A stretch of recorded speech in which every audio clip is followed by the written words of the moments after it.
na yàlla barkeel sa sëy Fatou yal na la yàlla ubbil sa buntu wërsëg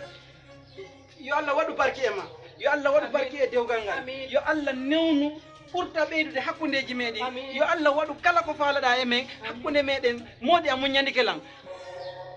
wallahi ba ci kilifa yi léegi la ñuy wax ci man ba si jaraaf léegi su ma ñëwee non jaraaf dafa maa respecté léegi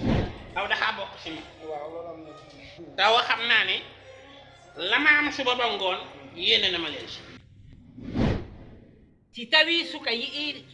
suka debbo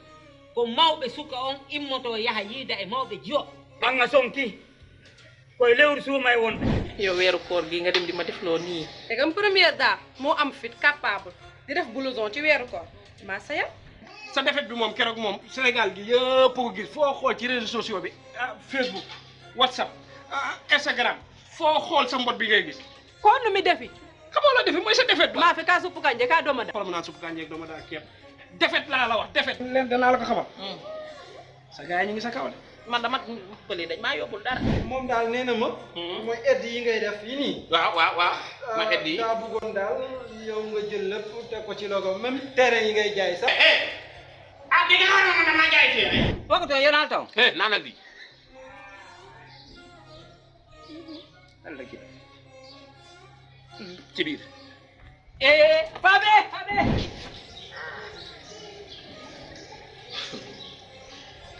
kon da nga doon jël si da nga doon jël jël naa numéro bi ñun ñi nga xam ne wóoruñu mais bàyyi ñuy jël mademoiselle Teneng métti pelle jëm no jàpp koy mi jaɓataɓe noon minen ko mene woni o rek mo jaɓ kon fa jaw aw sa kër ba ñu miniwul ñu ngee gerefaas ba ñu gerefaasul ñu ngee baax aada baax na binta mema diine baax na waaye problème am na